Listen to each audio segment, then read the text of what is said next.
August 10, 2023, UK police receive a call from Pakistan's international airport. Take a deep breath and tell me what's happened. I cannot. I physically punished my daughter and she died. Your daughter has died? I killed my daughter.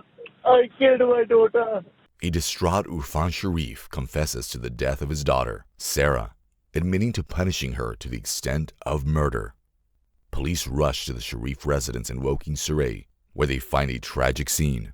Sara's lifeless body lay in her bed with a seemingly rushed note from her father, in which he states, "I'm running away because I'm scared." He promises to hand himself in and take punishment, asking that she's buried in traditional Muslim fashion. Sara Sharif, his brother, and Sara's stepmother, Bainash Batul, were missing. Following Sara's death, a joint investigation was launched by Surrey Police, as well as Sussex Police's major crime team, to determine the circumstances surrounding her passing.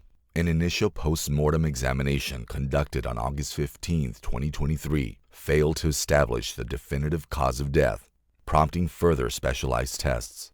However, the report revealed a disturbing pattern of multiple and extensive injuries sustained by Sara over a prolonged period. It revealed the horrific extent of Sara's suffering, painting a picture of prolonged and systematic abuse. Medical examiners documented a staggering 71 external injuries, including bruises, burns, and human bite marks. The examination also uncovered a minimum of 25 fractures, including a broken hyoid bone in her neck and 11 spinal fractures. These injuries are consistent with severe beatings inflicted with objects such as a cricket bat, a metal pole, and a mobile phone.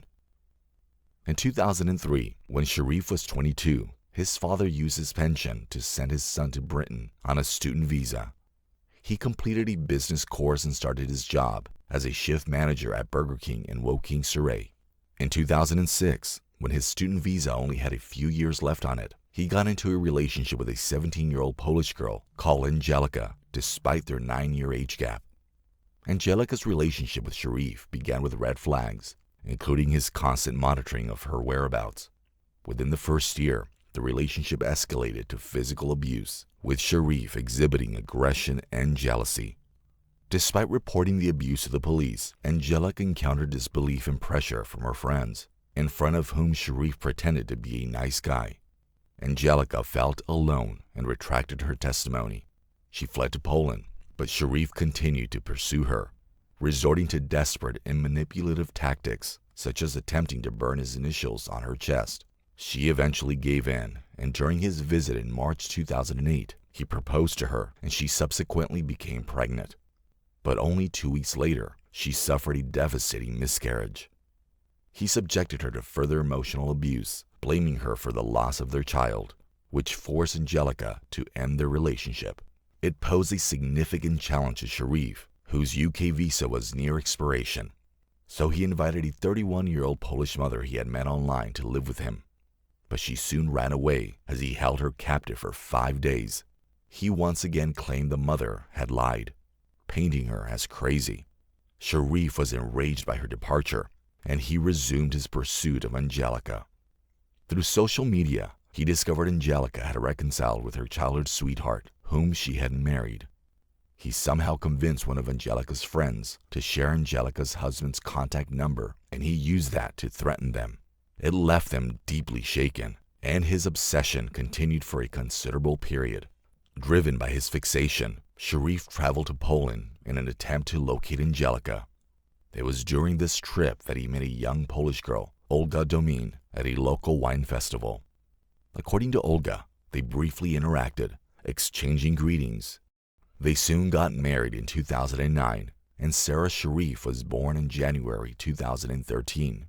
However, even before her birth, the family had a history of violence, as they had already encountered the police and children's services due to concerns about their other children. The children's services became first involved in 2010, and hearings at the family court in Surrey began just before Sara was born.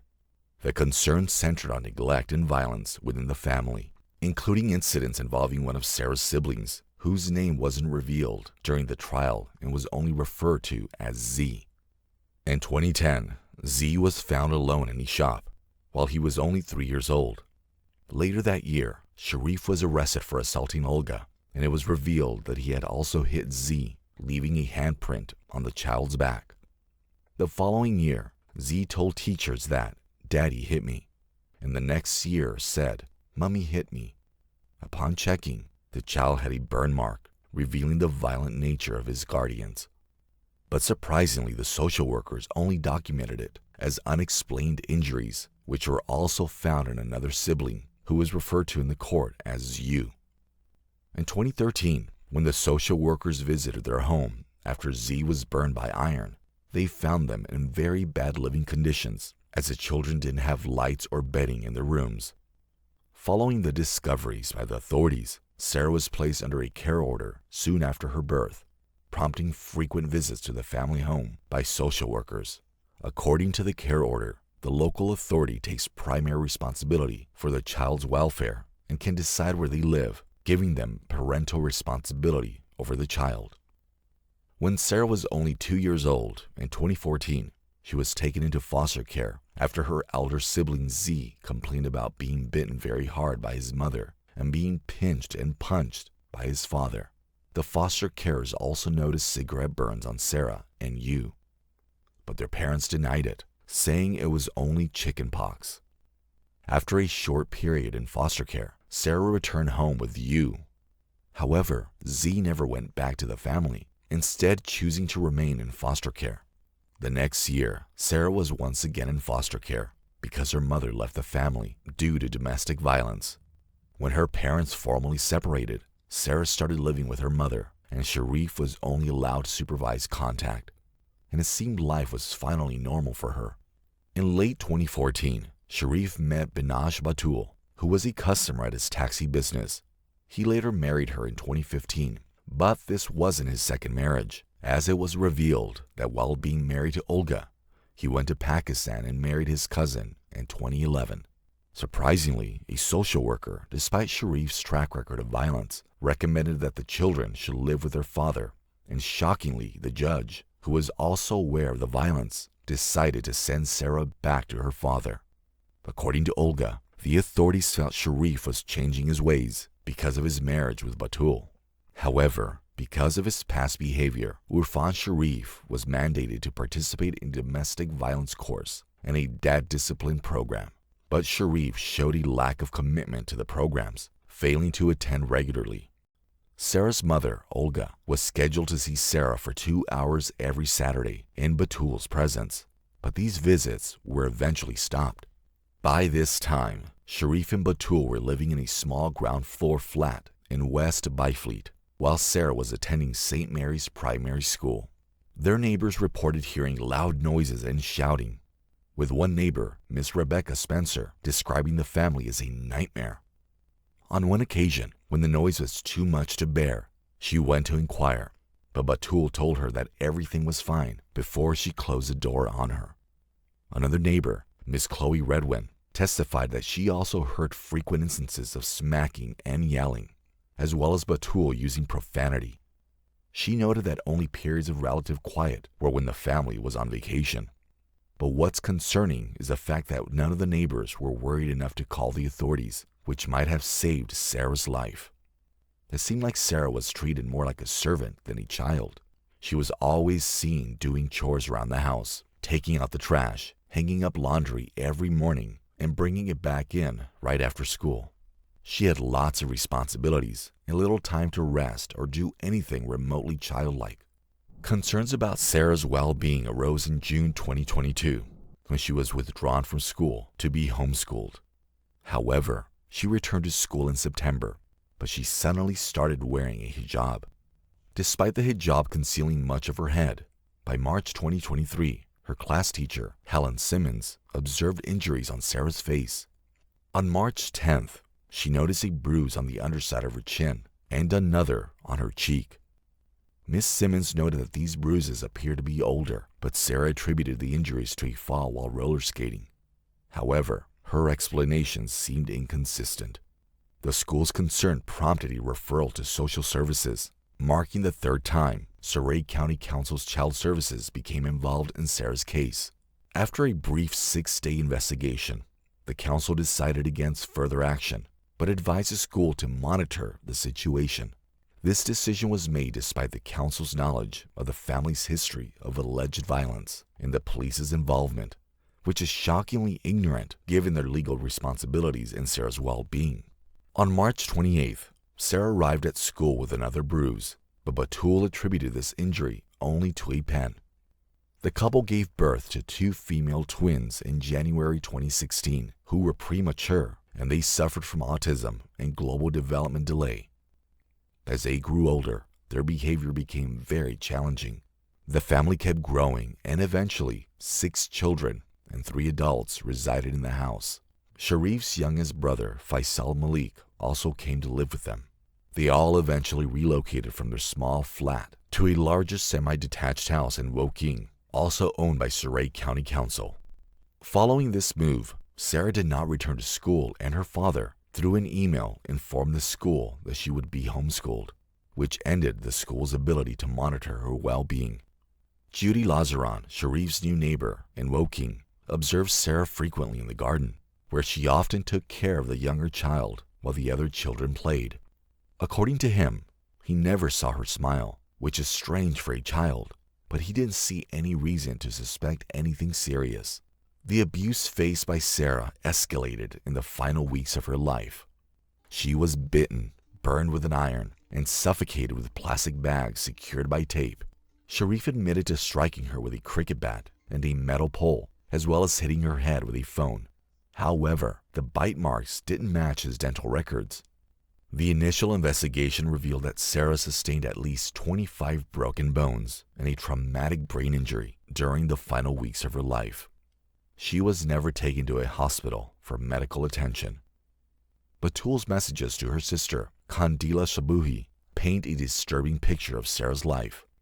In December 2020, Batul sent photos of Sara with significant bruising, suggesting the abuse began soon after she joined the family.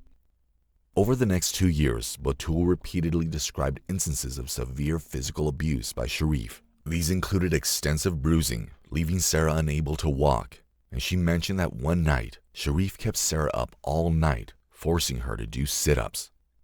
On one occasion, she said she had intervened to protect Sara from Sharif's violence. However, despite witnessing this abuse firsthand, neither Batul nor her sisters contacted authorities to report the abuse. Instead, Batul attempted to cover up the abuse by falsely claiming Sara was being bullied at school. The severity of the abuse escalated. On May 25th, Batul sent a chilling message to her sister, stating that Sharif had beat her up like crazy, leaving Sara struggling to breathe and barely conscious. Batul's messages provided crucial evidence of the prolonged and escalating abuse Sara endured, raising serious questions about the failure of the family members to intervene and protect her. In one chilling message, Batul said that Sara had a demon or a jinn in her.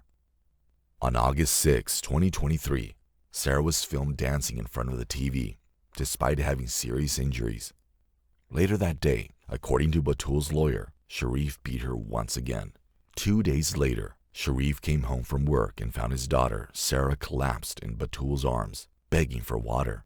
Instead of showing her mercy, he believed she was acting and struck her in the stomach with a metal rod, which led to her demise. Later that night, her sibling Yu sent a chilling text message that Sara had passed away. Batul called a travel agency on the day Sara is believed to have died, asking about ticket prices to Pakistan, and she specifically requested a one-way ticket at the earliest possible date.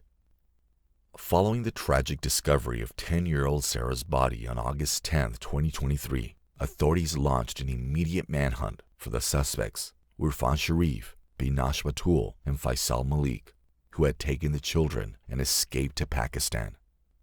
Pakistani authorities initiated a high-profile search involving multiple teams to locate the fugitives. Suspicion fell upon Rasik Munir, a relative of Irfan Sharif, who was believed to have been aiding the family. Despite conducting multiple raids on Munir's property, the authorities initially failed to find any trace of the family. However, the search eventually led to the discovery of the children at the residence of Sharif's father.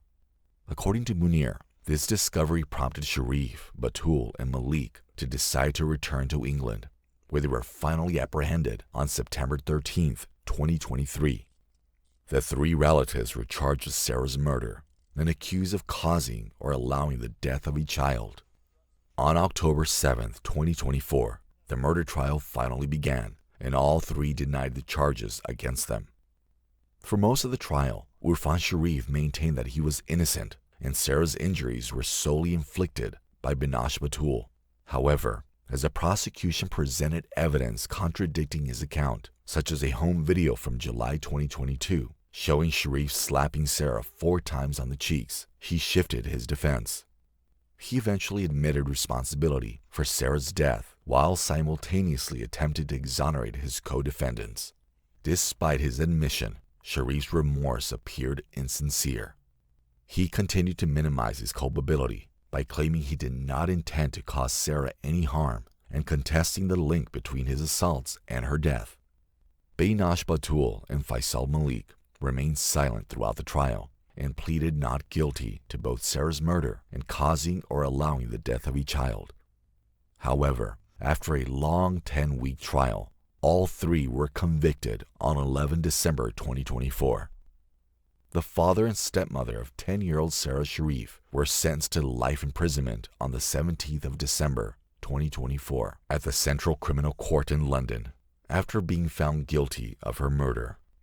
Irfan Sharif was given a minimum term of 40 years, while Binosh Batul received a minimum term of 33 years. Sara's uncle, Faisal Malik, was sentenced to 16 years imprisonment for causing or allowing her death. Olga decided to leave the country and return to Poland, where the authorities helped her fulfill her wish of bringing her daughter's remains home. Without any formal funeral ceremony, a local priest offered a simple blessing as Olga laid Sara to rest.